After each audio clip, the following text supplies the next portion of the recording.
Overrated, episode 11. Today we're going to talk about the interpretation of stats, specifically by fans, and let's be honest, it's not a pretty sight when it happens, right? Like, stats Nope.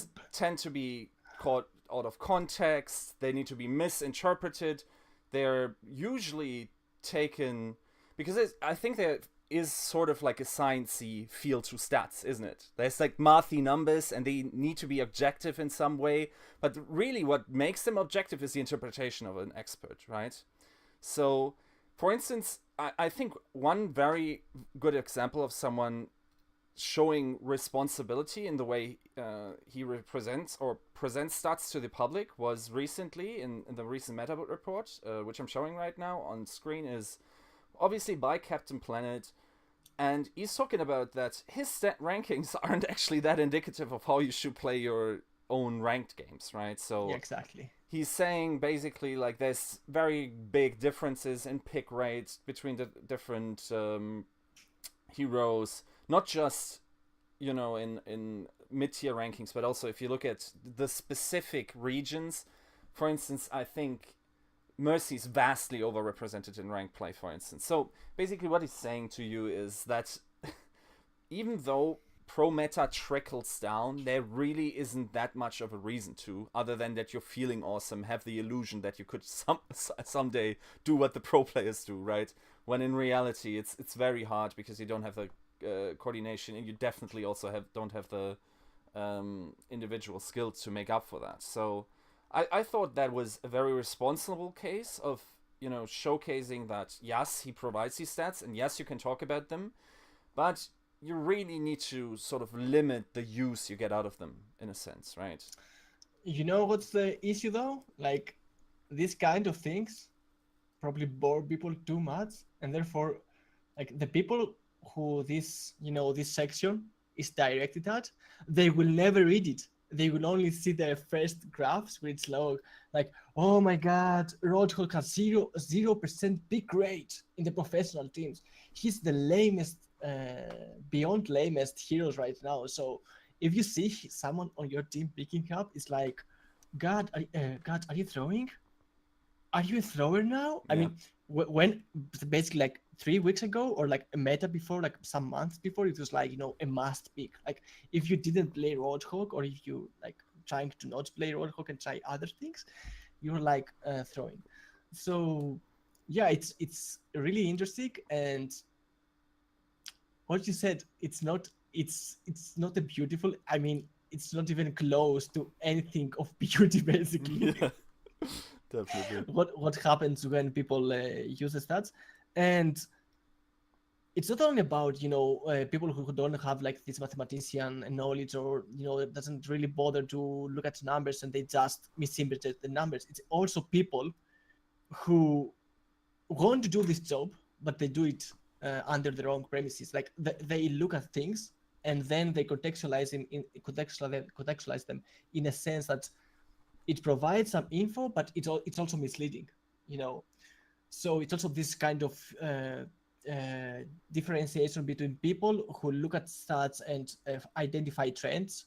They try to paint a picture that this picture is leading somewhere, and there are other people who only try to figure out who is better, who's the worst. They just need this kind of evidence. And when you're looking for this kind of evidence, it doesn't really matter which number you're going to get. As long as you can find this evidence you're looking for, you're going to paint the picture you want. It's almost like I hate you. I going to show that you're bad. So this number here, weapon accuracy as like a Genji main, like your weapon accuracy is set mate. You're not. How do you even play Genji? How do you want to play Genji? It's like, why is my weapon accuracy even relevant? Like I'm spamming sidelines or I'm spamming other things. It's like, yeah. So if people want to find evidence of something, they're gonna get it. Like it's deliberate. It's going to happen. Uh, and then it's like the other case with the Koreans you said, where it's not like they deliberately trying to find something, but they're they're being shown the match results, the match stats. For example, in Korea they use this particular match stats from Winston's lab, and they stick on to them. Like they don't show pick rates, they don't show ultimate charge, they don't show all the other Maps. stuff that the overall the Winston lab side provides, which are much more important. Like I Yes. mean, obviously, like the losing team is going to have worse stats than the winning team. If it's a blowout match, the losing team is going to have significantly worse stats. But again, like you need to understand that these are absolute stats. They're not over time. They're not like comparable to other matches. You can't really get anything out of them apart that the winner won and the loser lost. Mm-hmm. Yeah. It's also in a sense. So, for instance, okay, let me quickly read this out. Right. So that was from a translation. I think it was by T.I.S. Robin again, about the Korean caster, right? And he was saying there are many aspects of Winston's lab KD that doesn't explain the whole game. For instance, the defensive playstyle of LW Blue compared to the aggressiveness of Lunatic High, how the soldier heals his teammates with his biotic field, keeps them alive.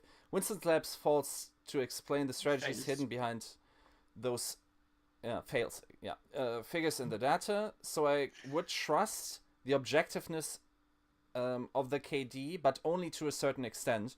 And I guess the problem is, what I dislike about this is like you're almost applying sort of like a human value towards that Winston's lab KD, like it's like a person that tells you who played well, right? That's basically the I think. KD's a liar. Don't trust him. Yeah, it's like the real issue is the interpretation of the stats, not the stats themselves, right? I mean, granted, that's obviously what he means, right? He's not being ignorant about this, but it's also sort of encouraging to see that at least not only the Westerners have these issues in their forums, right? So apparently, Inven is just as ridiculous as competitive Overwatch is, right? Yeah, exactly. And up to a point, so this has been a trend, right? Especially for players. This happens to every sport. This happens to every category, even to work environments. It happens everywhere when someone tries to set like a quantifying measure so as to quantify ability, right? Mm-hmm. And people are always about like, you can't quantify my thinking, my thought process, and all this stuff. Okay, definitely we can't. Like we're not in your brain. We don't know. And strategies, which is a brain process, like it's something that it's not material. Mm-hmm. It's not like in the server or anything like that. Yeah, you can't quantify that. But again, when people go to the other extreme and they go like stats are not real, stats are meaningless, stats are not like you should not be used, it's something deep inside me breaks because you lose so many nice things you can get out of stats. Like it's like saying, for example, like because a knife can be used as a weapon, a knife is useless. Like you don't really understand that a knife can be used to cut your food, do other things. It's literally this. They go from one extreme to the other extreme. They don't see any use at all because they don't agree with a very specific aspect of the stats. And this was brought forth again by Jake, who has actively participated in how to fix the SR, this whole discussion, which is a whole other topic, because right now we're leaping, basically I'm leaping to the discussion of the ranked game compared to the tournament realm, which cannot be even compared, right? I mean, in one case you have pre-made teams that practice together, they do things together, they have a certain execution process and all these things on the server, and then you have like 12 people that are randomly selected. Even if you have like duo queues in there, again it's like 6 duo queues. So you want to go to that extent, yeah, it's 6 duo queue pairs that gets randomly selected to against each other. And then again, like do you have healers in these 12 people? Do you have like supports, tanks, and all these kind of roles we have in the tournaments? No, you don't. In some cases maybe you do, but the other you don't. And therefore it's like this chaotic the Gordian knot that people try to solve.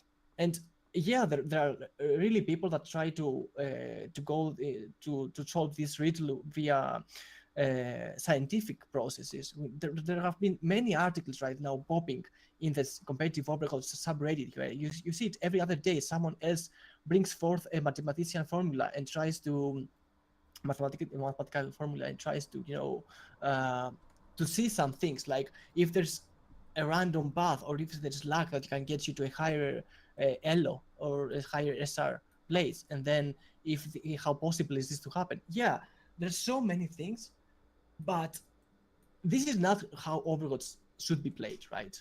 This is like going into football leagues, okay, and then trying to figure out how to formulate a ranking system for football in school environments. Like during the breaks they have between lessons, and they play some football in the yard or whatever, and you try to enforce a system, a ranking system for this kind of environment. Which like we're missing a goalkeeper. You are the goalkeeper. I haven't played goalkeeper in my life. I will be set. Yeah, it doesn't matter. Just be the goalkeeper because we need one. Like this is how the game is supposed to be played. So um, That's also it's little bit of the issue, right? That like Overwatch is not in a state of game where we have clear ways to say this is how it's supposed to be played, right? We don't have set metrics. Like, so for instance, the biggest outlier, it's sort of, I wonder if I need to see a shrink for this, because every time, like basically every example lands at Eska, but it's undeniably true that he has bad stats, but keeps winning on them.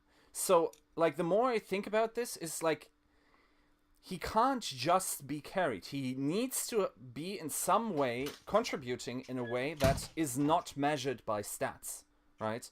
And he's probably competing on different metrics than other players, and you also see it in his gameplay. For instance, the way he plays Tracer, that it's not in the backlines. But maybe also because of his ability to not do that, but also because of team strategy, right? So because we don't have the objective idea that, okay, this is basically the best play in this is how it's supposed to be played in that very instance. And it was quite interesting to see that Sideshow says, oh, in TF2 that was definitely the case. We definitely knew what was the best thing to do in every situation. We're far from Overwatch being solved, especially when patches constantly keep rolling around the metas. And especially, like, I think I also said it in the last episode, it's ridiculous to think that even with the meta that it currently is, that this would be the final composition that is being played. no, Even yeah, if I think realistically what we would see is much more focused towards specific maps. We would see on different map specific comps, like we're doing it on the sub maps in some where Farah Mercy is basically set. I think we would see these applications, and they're not just maps, but like points, different regions of the map. That would be much more defined if teams had more time to compete. And in that sense, like, that's basically also what Jeff Kaplan was saying in his post, right? That it's now okay. I'm not sure. Did they have this ability in TF2 to swap heroes or holes mid game? yes, but the thing is, they had strict regulations as to which heroes you could pick. So they had like a weird system of. It's kind of interesting because the community, besides that, there was obviously no developer impact, but they had like there was only allowed to be one demo man, but you wanted one at all times, and then you wanted 2 scouts, I think, and I'm not endemic to the industry, so I have no idea if that was actually the case, but yeah, it was much more predictable in a sense. And even though you have to say that maybe at every given point the individual character that a TF2 hero has in comparison to an Overwatch hero is probably higher, the amount of options you have, because for instance a Pharah is bound to her ability cooldown. Soldier isn't, right? Yep. Soldier in TF2, he could rocket boost at any given time. The only limitation is really his health and the ammunition he has in his gun. So also the directions he can take. So there's just more options, and it was interesting to see that they sort of had this feeling of having figured out the game, even though I wonder if that's actually true. Right.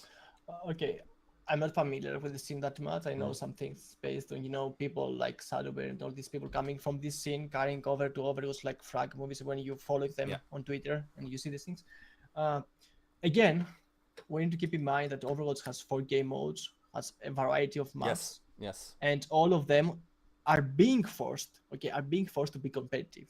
Whereas in other games, you have like wide map pools, but for competitive and especially for professional play, there's like a limit, a limitation as to how many are deemed competitive. So in Overwatch right now, we have this kind of extra layer of complexity where you have to account for the game modes and for the difficulty of the game modes. Like, is an assault game mode the same as a control game mode in terms of difficulty to get the win?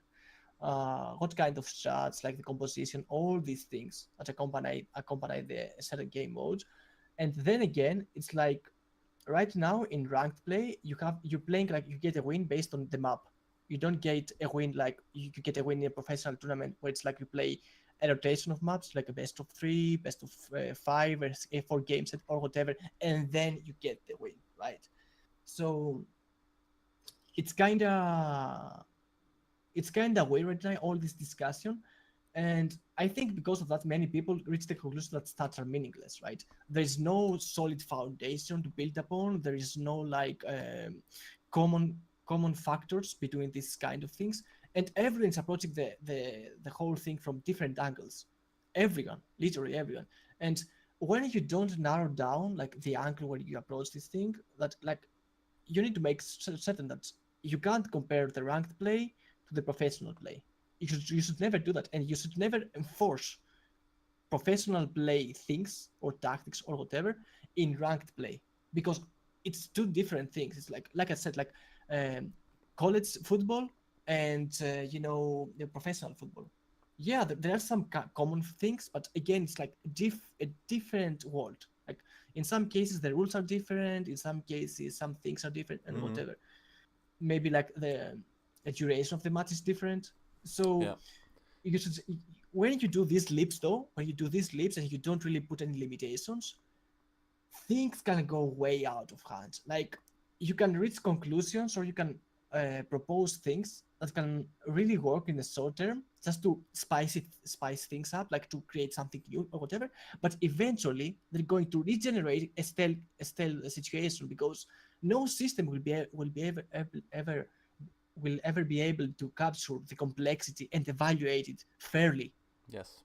So, for example, Jake, which is a figure in the Overwatch scene, an eloquent figure, all these things, like, and he's a player also for Team USA right now. He's also a player for LG Evil. So he started this conversation and this discussion about how to fix the SR system. And many of the things he says and he bases his thinking process upon are things that he sees in the professional scene, right? And he wants to enforce them in the ranked scene, in the ranked area of the game. But it can't happen. Like, sure, you have 6 players going against 6 players, but the conditions of them going against each other are fundamentally different. Like in a team of that's playing professional, you have set roles, right? You will never see, for example, in the middle of the game, Chips Hagen switching to Soldier 76. I mean, if you see this, okay, in the middle of the game, not for a set strategy, like this is a thing. So if you see this randomly happening, like you can see it in ranked, where some person just randomly deals and picks a hero that he's not going to do well with, or you don't expect much of it, or it upsets the whole balance, the ultimate balance. It upsets like the engagement. If he's a healer and he switches to a DPS, he switches to a DPS player, he upset the whole engagement process, because right then your DPS players can't push as far as they could before because they don't have the healing they need, and all these things that can happen in a ranked match, right? And there is no way to force the players to play accordingly to what you have in mind, right? Yes. So They might have completely different win conditions in mind, right? Secondary win conditions. Not like, okay, everyone knows that. Okay, maybe not everyone knows that you should be on the payload, but you know, Like, Wins knows it. yeah, so they know the primary win condition, but the secondary win condition is like, okay, so for instance, you crack open a certain combination by killing McCree first, right? Or by so that's not what everyone agrees on. Far from, Exactly. right? Like, even if I sit down pro players, and I've sit in like pro player Discord channels where they're discussing like an Apex game, and someone's like, "Yeah, they should have killed blah," and someone, and that's a high profile player, tier 1, tier 2 in NA, and the other guy is like, "Have you ever played this comp? You're talking absolute gibberish," and that is also a tier 1 or tier 2 player, right? They're not at all agreeing on the methods by which this game should have been won. So how do you like? There simply is no absolute objectivity to be found in expert opinion either, right? Like, it's not like stats and the interpretation of them are the only ones that are at mercy of the guy interpreting them. That's the very same thing for the eye test and any other type of analysis you could apply, right?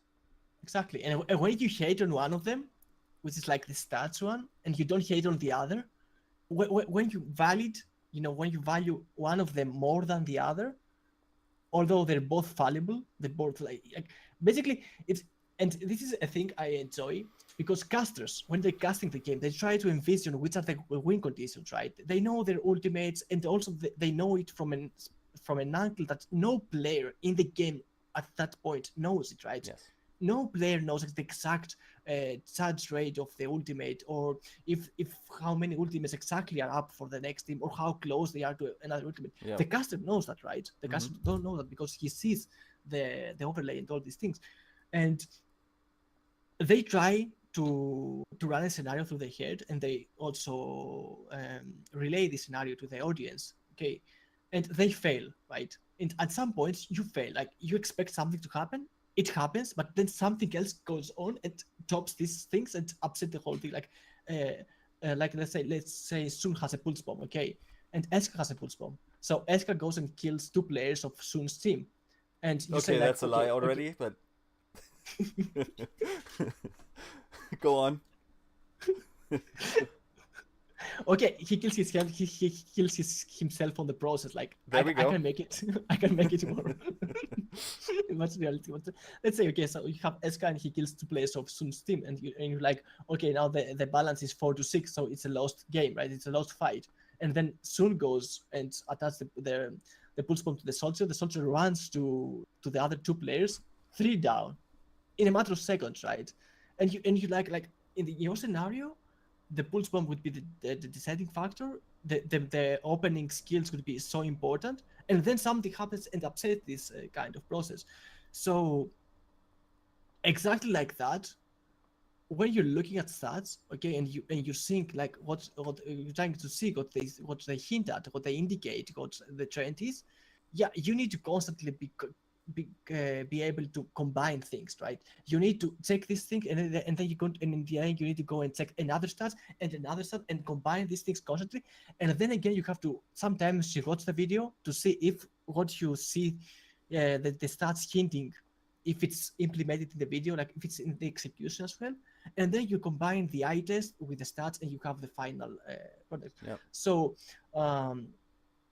but again, like a system where you have in Overwatch, right? Just to help with the matchmaking, and this is the SR system. We're going to be able to do that. Like, that's a human process. That's something that the humans do. That's why never computers will be able to tell us by themselves something.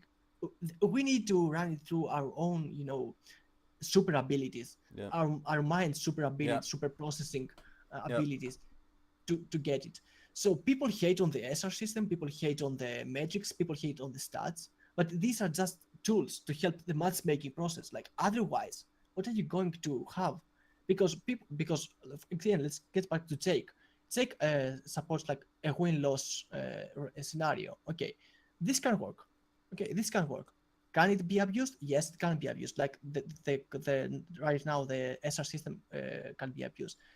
And when you reach the top 500 players, where there's this leaderboard, right? you have like number 1, number 2, number 3, number 4, number 5, Mm-hmm. and up all the way down to 500 players. Then you need stats to differentiate between them. How are you going? Are Blizzard employees going to watch thousands of hours of VODs just to see if that McCree player managed to shut down that Genji player that had his ultimate up? If this was the only condition, because like all the other teams were set people that couldn't one shot the Genji while in Dragon Blade animation. Let's put, like, really quickly. Let's just play his arguments so we fairly present it. That was from a video on Your Overwatch. It was an interview with obviously lgejakes, and he's being asked about the SR system. The question is in there too, so let's just briefly listen to it and then see what his argument actually is. People, other YouTubers even, about this subject in particular, and one thing that I think gets posed often in the community's mind, at least, is that the blind statistical collection that Blizzard does behind the scenes could potentially, in theory, track everything that matters. It could somehow track context. I disagree. And why is that? I don't think the technology is there yet, personally. What do you think it would require to do so? I mean, I think the fundamental challenge with things like statistics is there's things that it's like, I can't even imagine how you would track this. Let's say you're a McCree player, and let's say you're a really smart McCree player. So you've been counting the enemy Genji's ultimate, and you know that he has Dragon Blade, and you know that this is the last fight of the round.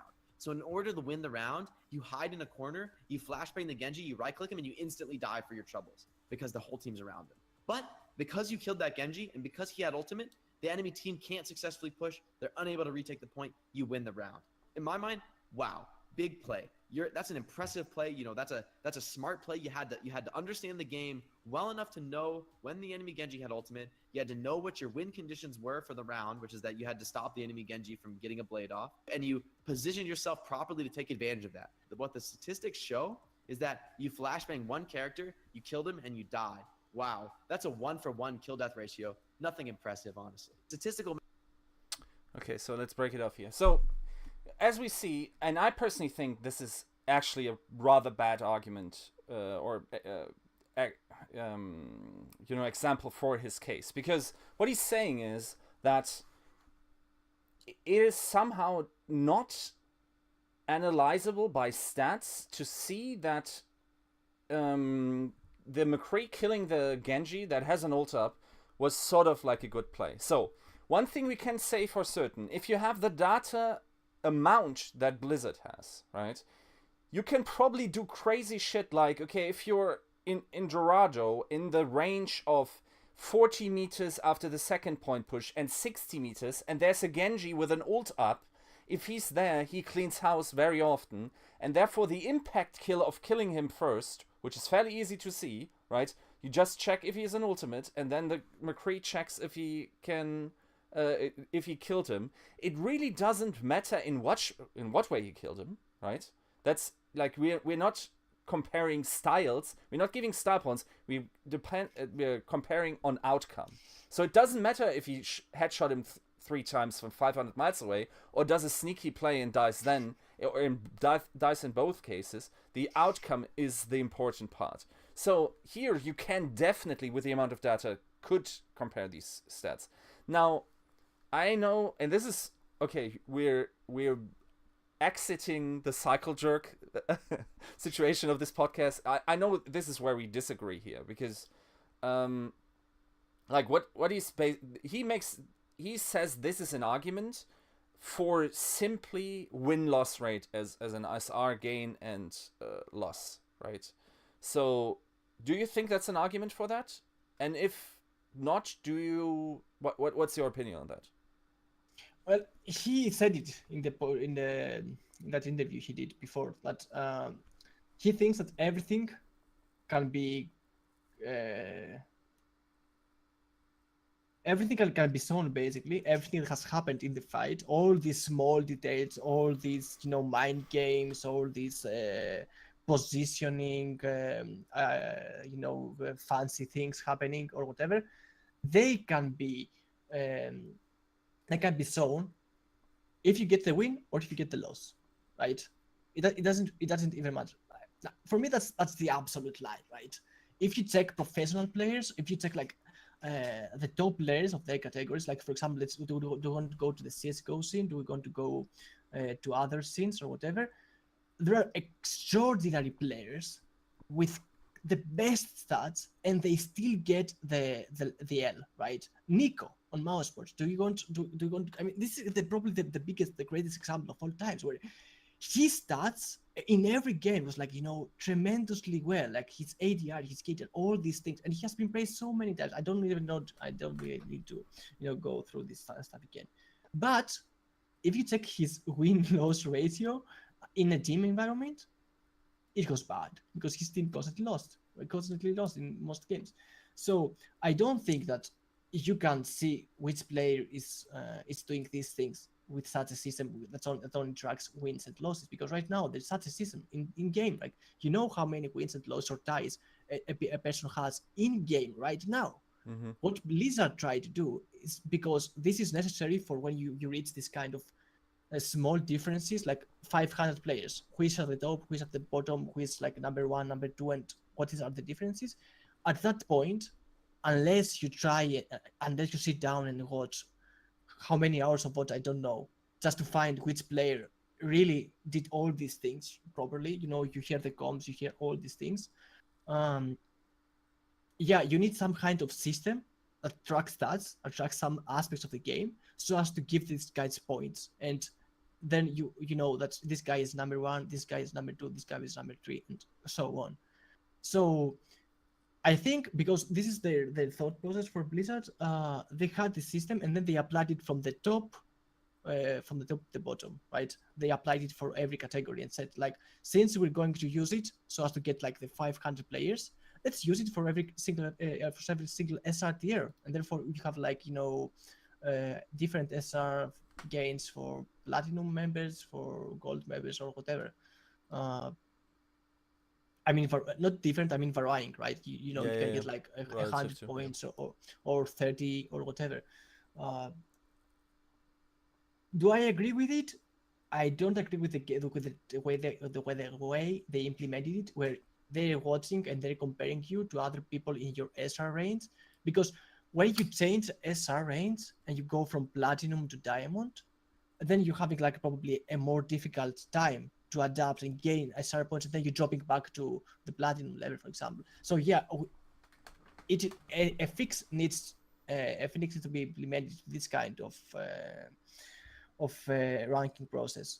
But do I think the win-loss tie win rate will ever fix these things, or will elevate people that actually do the things that Jake mentioned in his video? No, I don't think. I think that when you're having this kind of umbrella system, which like a win is a win for all 6 members and loss is loss for all 6 members, no other style points are awarded, or no MVP or whatever, then how do you know that your McCree player did something extraordinary that much?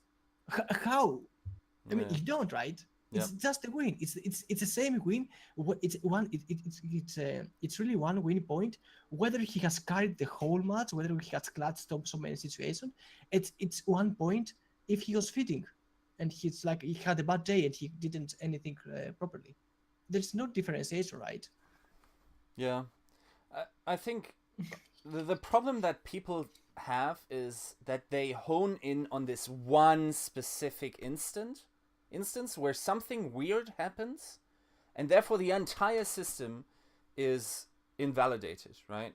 And I have to say, like, I can say up front, I also believe it should be win-loss rated, but for other reasons. So let me actually address that point first. So the argument is that because this very specific instant, the guy did somehow do something very extraordinary that isn't, sort of relatable to the stats that you ordinarily would capture. Therefore, this invalidates the entire process. Now, let's not forget that this system, in the first order, actually helps pro players in their way how they interact with the ladder. They both level up Smurfs faster, right? They probably also rise just above, even GM levels, faster into the top 500. Now there's always like this balance of utility, right? What's actually the value of, getting it sometimes wrong? We have to say that because the algorithm will fail, but like the upside is obviously that you get people to their deserved spot faster, right? That's the theoretical background, and as much, I think I have to reject this counter argument that Jake makes here. Now, where I do agree that win rate is the only way to measure this impact is basically every single intangible contribution you could make to your team, and I think it's much more important actually at lower SR, where certain skills simply aren't at all common in players. So in Europe, there's this crazy. I keep dropping back to 3K and then trying to get up again, and there's this sweet spot around like 3.2K, 3.3K, where suddenly everyone starts talking. Before that, you can legitimately carry games by being absolutely awful mechanically, but just yelling, Korean style, like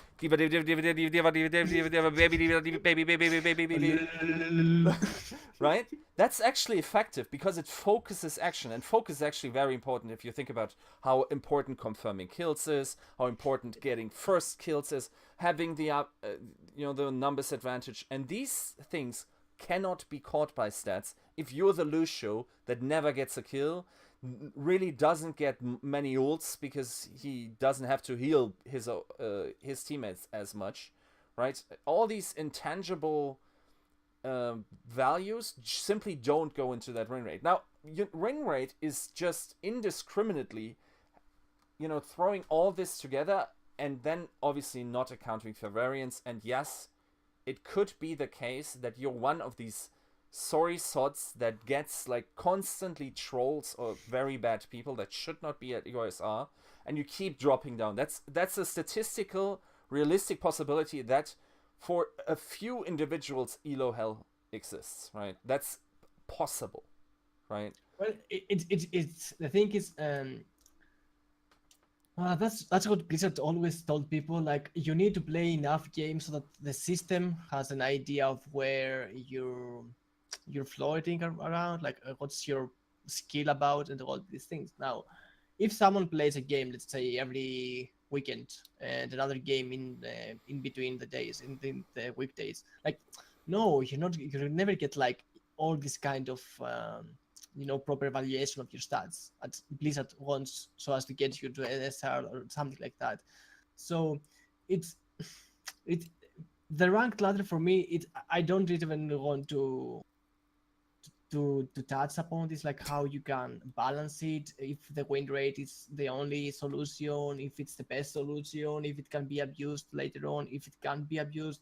Really to get the people that deserve to be, as for example in Jake's example, the ones he thinks that should be in the top 500, although many of the top players have like smurfs in the top 500, so they're essentially keeping two spots for themselves in there, and they like not allowing other people to get there. So yeah, I don't know, like and then when you reach the top 500 players where stats need to matter because you need like indicators. I mean, what happens in the case, let's say it's a win rate only system, right? How do you arrange the top 500 players? You can't. If like 30 of them have the same win rate, because they're all playing together, you mean? Or no, not because they all play together, because like they have the same win rate. How do you arrange them? I guess you could see like what's the win rate against? Is it against the first guy on the opponent team, right? That could, like an elo system usually works, for instance, in chess. Like, you get obviously more points if you win against the best guy, right? That is that's basically the SR right now. Like, it's because you get an average SR for your team. That's also in there. Yeah, definitely. Yeah, but you won't have there because the average win rate of your team can be identical to the average win rate of the other team. So it's really. I mean, theoretically, also in very French cases, that this all lines up. Yeah, it could be the case. And again, it's like how many games has one played compared to how many games another played. And like, you can have the identical win rate, but win rate percentage basically, but one guy has played like 200 games and he has won 100 of them, and the other guy has played 300 games and has won 150 or something like that. So when you get that extra, when one of them gets the extra win, for one of them it gets his win rate up by a lot more, because it's how the fraction works. So it's kind of actually weird. worse even, like, because Blizzard elo systems always had, and I'm pretty sure that's also the case.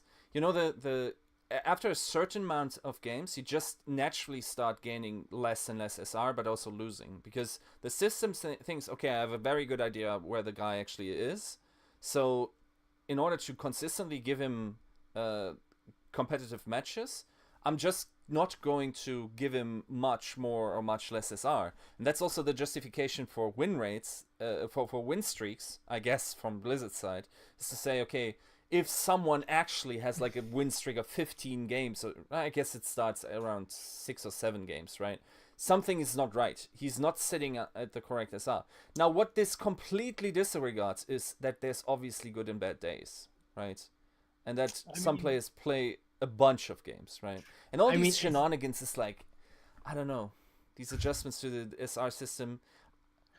Yeah, they could make it a lot more, crisp and straightforward. Like, I would go probably with a win-loss tie system as a foundation, but I would try to find ways to evaluate the contribution of the player within the match, not compared to the average of another 300,000 players across the globe or whatever. I would just find ways for his contribution in the match in some meaningful way, like, not KD only, but also like, the things that we try to do in Winter's Lab right now, like ultimate charge rate, all these small things, like, the amount of heroes he has played, pick rates, these kind of things, like composition against composition, how well he did within a composition, right? Yeah. I mean, if he's the guy, he gets shut down and the composition is losing, okay, then he deserves not to get like 50 SR lower, but it's like you're making this kind of small adjustments to the final reward points you get, so as to have somehow a system that gets you like placements for players, like you're number 25, you're number 26, you're number 27, because otherwise any system that can lead to same numbers more rapidly, or it can get stale a lot, it's going to create these problems where you have to give people a place in the ladder, and you can't. You have to check other things, and the other things, why didn't you check them in beforehand? So it's constantly a game of back and forth. Like, people will never be pleased with everything, no matter what you're going to implement. There's going to be some kind of winners. Like, now I'm losing. I was not a Mercy main before, and now Mercy mains get more SR than me. I was a Genji main, and I can't play Genji because it's a Tracer meta. Although we have seen like Genji players doing very well if they have the high capability. So like, people will always ask for balance changes. People will always ask for changes in general, just to make sure that they feel okay with them. I mean, even right now, in Jake's case, I don't want to dismiss his arguments, but he's a player, right? He's engaging in a competitive environment that he's not like the one that he wants to engage in. Like, he doesn't see value in the Mercy main mechanism. I mean, many people throw upon other heroes that they don't like to play. Taimur, for example, he doesn't like to play dive. He likes to play McCree, and he can't play McCree in the dive, so he frowns upon other heroes. But this is not proper, right? This is not what you should do. And again, at Vic, for example, we had this discussion about Winston mains and whatever, like the stats caused by Mori again. He's one of his brilliant infographics. So, and he goes on and he says like, the kill feed doesn't provide real stats, and I'm like, why doesn't it provide real stats? Like, if I ask you how many times you died in a game, why is this not a real stat that the kill feeds provide? Or if I ask you how many people you killed, why isn't this a real stat, for example? Yeah. You don't question a player. You don't question a player of soccer or football when he gets a goal in, right? Yeah. He's the goalie. He's the one that got the goal in. Although his team made it sound like, made it not seem like, but he made it so easy for him to get Yeah. in the goal. And Yeah. it's almost like he put in 1% of Yeah. the actual effort to get the goal, but he gets the goal. He's indisputably like the guy that got the goal. No one defies that. Like, Yeah. and in Overwatch, we have like, no, he got the final blow, but this doesn't mean that it should count as a stat for him. It should count as a. Oh, I mean, gets off this me. is the thing is, I think what he means by real stats is sort of the difference between, for instance, the stats that Captain Planet provides, which are fairly like, how could you misinterpret them? They're fairly okay. This is just okay. This is the amount of times this hero was played, and play time and everything. Now, some stats outside of this category, so for instance, kills, can be sort of, they're not as rigorous, I would say, right? They're not as super hard evidence. That doesn't mean they are completely, unusable. Like, for instance, if you're staying at this contribution, for instance, let's compare. I'm not sure if you're familiar with the player Luca Toni, and he played for Bayern, and the guy was basically a very well-placed pillar for most of his career. So he would stand in the very best position, right, all the time. Sometimes he would just be shot in the groin or like on his upper thigh or something, but it would land in the goal, right? So people then were quick to dismiss him, but he was actually the best pillar in Europe for the longest time, right? So, like, why is that then a bad thing? Like, people simply misvalue what he brings to the game. And if all is said and done, if you then can compare him, for instance, against other strikers in his team where he performed in that very specific environment, well, why not, right? That doesn't mean that he would do that same thing in another team, but that's not what the goal scoring is about, right? We need to actually see what we're comparing. Exactly. That's basically the thing. Like, everyone has an idea of what matters and what not, and then they look at the stats and say, no, these numbers don't align with my mindset. But that's what stats are there for. The stats, the numbers are there so that they challenge you. They show you, for example, that what you had in your mind happening, what you think as a strategy, as a good strategy, it may not be 100% what you think. It may be up to 80%, maybe 70%. So you have like the numbers to challenge your own thinking, your own biases, so that you have some kind of dialogue between another idea. And what we do right now, for example, we have like this idea and I have this idea and we're going to discuss them. Sometimes people do not engage with other people because they also frown upon, their haircut or their looks or whatever. So there are so many others, but like with numbers don't talk. Numbers are not going to say that you're sad or whatever. Yeah. So you can like spin them, twist them, or whatever you like. But again, like, numbers are there to. And for me, for example, I'm like the eye test guy. I got all the matches I'm going to analyze afterwards, because I go on this eye test to guide me to find like, okay, this guy did this. How many times did he did it, and did he do it, and how many times was he successful? So is this like, a lucky thing? Did it just play out, or is this some kind of strategy that works a number amount of kids? So in Jake's, let's come back to Jake, for example. He thinks that this McCree player, he's shutting down constantly that Genji player, but in how many games as McCree did he shut down Genji players with ultimates and all these things? In this number, when you think like that, you can see his performance. Like, is this a one-time fluke? Is this something that he's consistently good at? And the moment you start thinking like that, how many times you're engaging with stats? Yeah. It's simple as that. And it's not like, and that's what I like, really. I like to see, for example, Fisher, who is like right now he's the revelation of Winston in Apex. So he started really low on Winston. He was not great on him. His stats weren't really great, but as the tournament progressed, you see that his stats have elevated themselves. Like they're on a different level, and you can see it also in the matches how clever he positions himself, how clever he goes after the final blows on players that are low, the communication and everything, right? So Yes. this is a testament to his in-game performance. It's not like, for example, that he should be compared to Miro or whatever, just to see who's better. I mean, I don't care about this stuff. Like, sure, one of them is better than the other. Basically, let's have them play in an elimination match and see who's the better Winston. Like, put them in Antarctica and lock them for 15 rounds, and let's see who's the best Winston, who has mastered all the little tricks like the ledges, the jumps, the timings, the mills. Yeah, do that. I don't care about that. When I see stats, I like to see the evolution of a player. His progress within a tournament. All these things so as to create hype about him, to put him in a position in the spotlight, something like that. I mean, otherwise, what it's like? I mean, is it all about who we like more?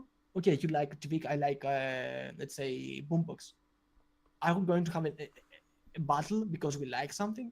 Definitely not. Yeah. I mean, Yeah, it's sort of a strange thing, but I guess the one thing that we can all agree on is that, the current system, and I think I talked to Baroy about this too, like, the system that Blizzard uses for their, variable SR calculation is pretty questionable, right? Like, the things they reward with SR seems fairly out of whack, right? So the thing is, I think what Baroy, like, what we speculated on is that maybe they don't filter well. So, for instance, what they could not be doing is filtering for certain comps. So, for instance, if I play Mercy, and Mercy quite often is single at lower levels because nobody wants to play healer, is playing single healer, well, obviously she's going to have more healing than the average Mercy is in a true healer composition, right? So automatically I get more credit, or therefore she gets more ult charges and uses more ult. So yeah. then also different meta patches, right? Do they actually cut off when a change is made, when some meta just completely switches? I don't see it. I honestly don't see it, and they would have the tools. So, for instance, we speculated on that this is actually a rigid system, so it's not learning.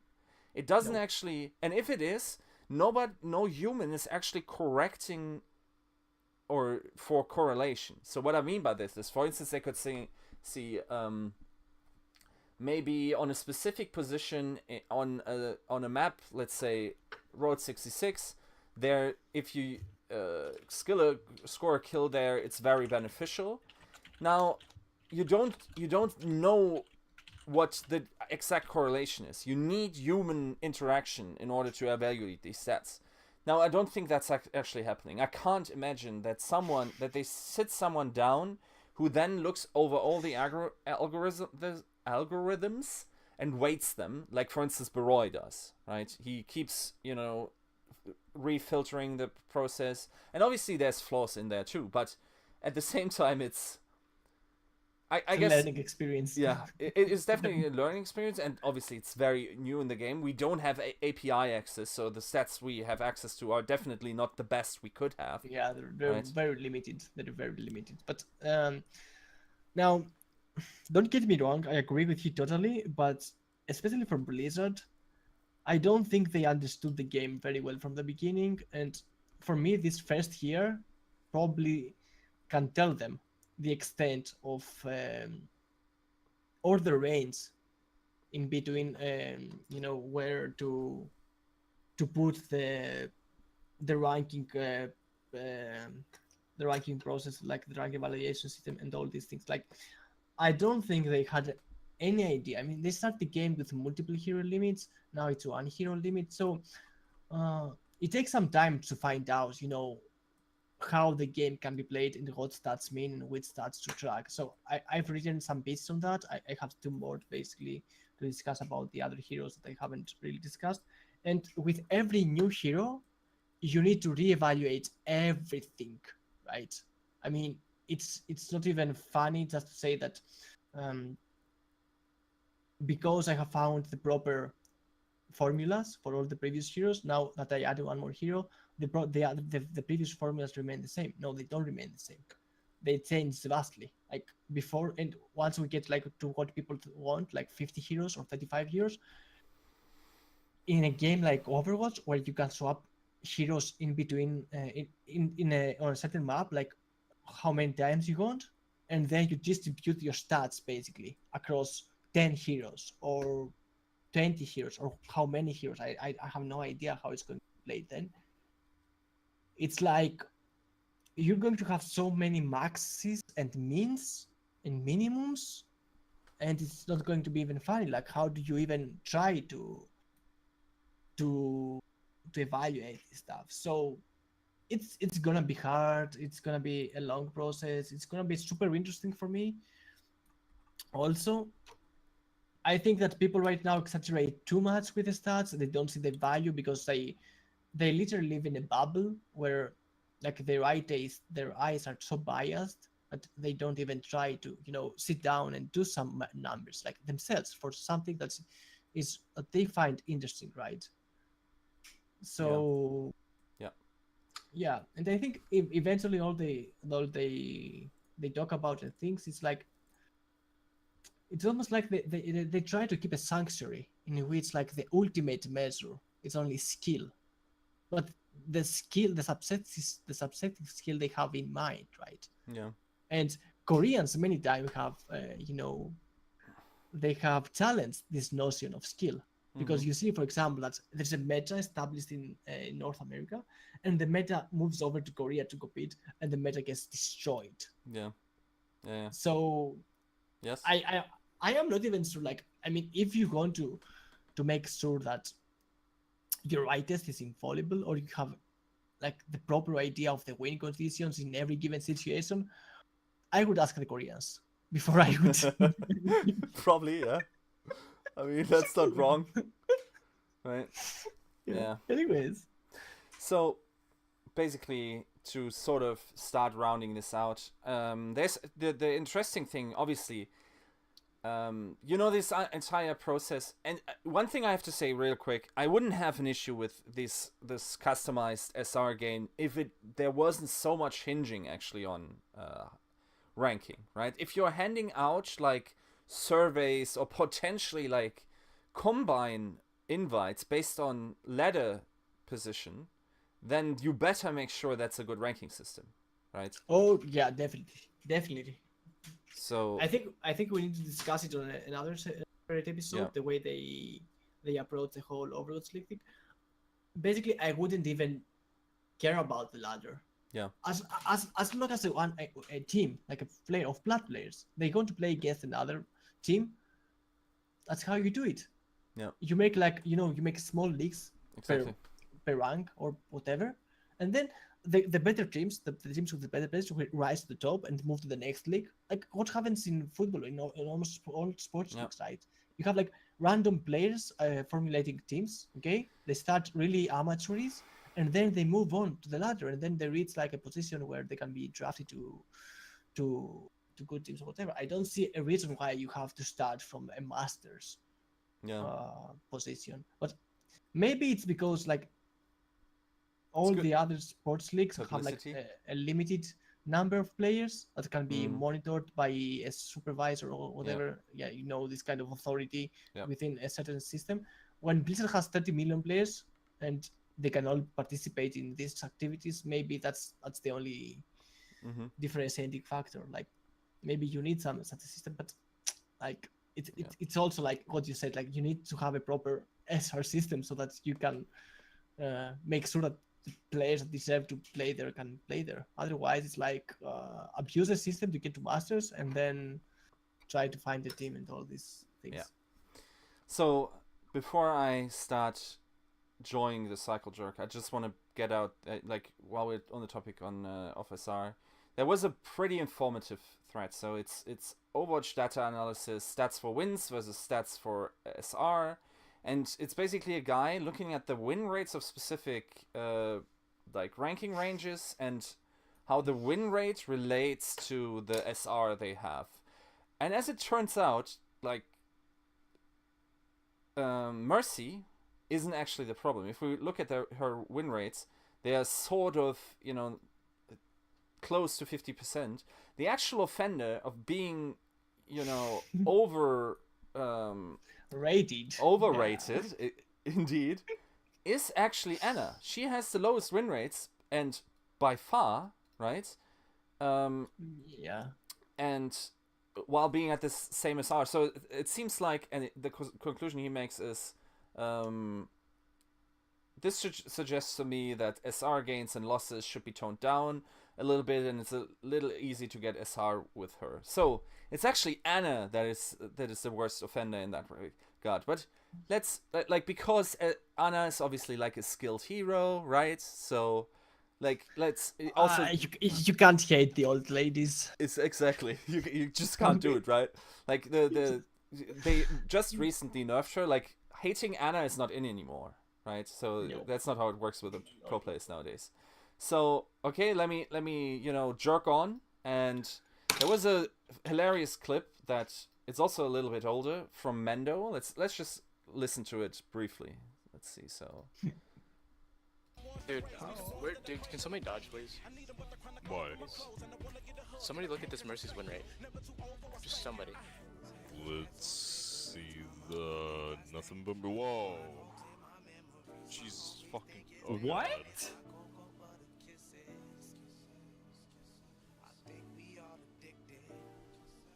That's really eye-opening right there.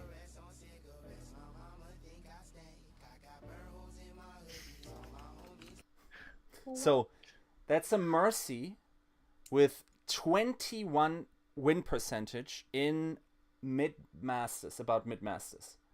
So immediately it's like, okay, how is that even possible, right?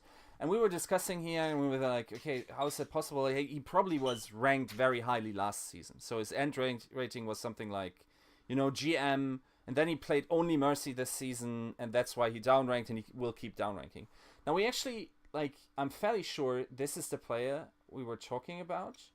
And if we're looking, let me actually zoom in on this. So this is the guy, and if you go back, his name is Ching.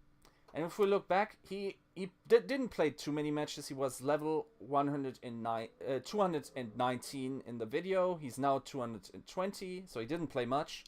His win rate even went down by 0.5%, right? So, but okay, we're looking at his season 5.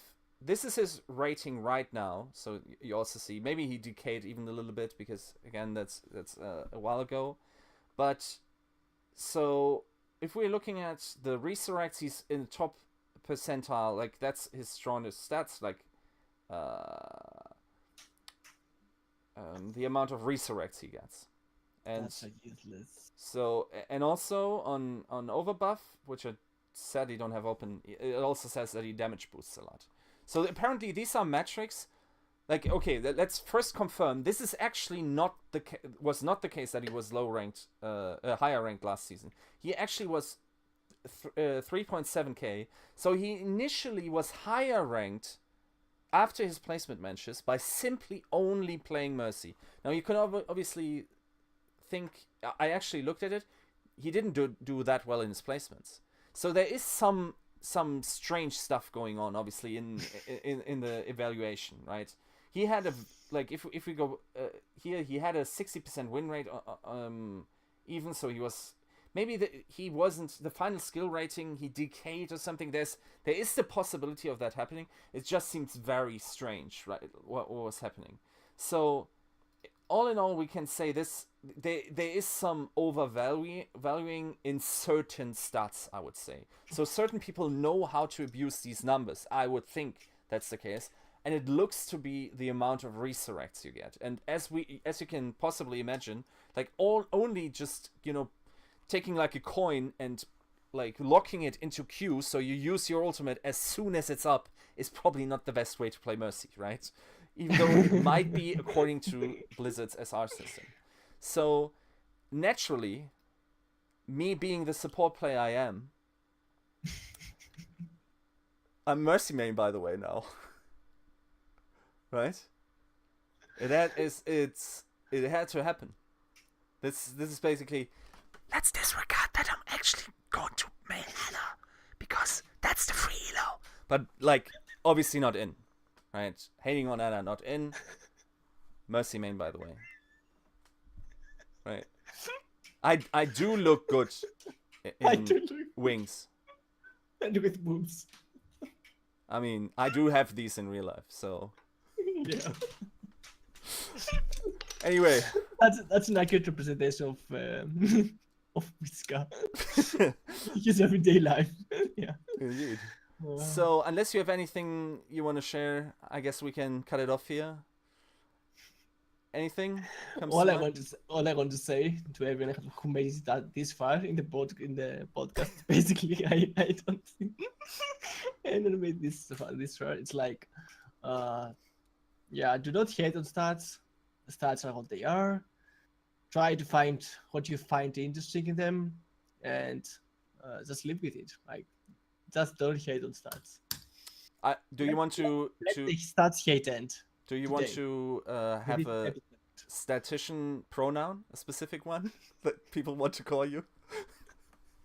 Anyway, I guess that's how we want to end the episode. I don't know. Episode 7 in the back. In the back. See you guys next time.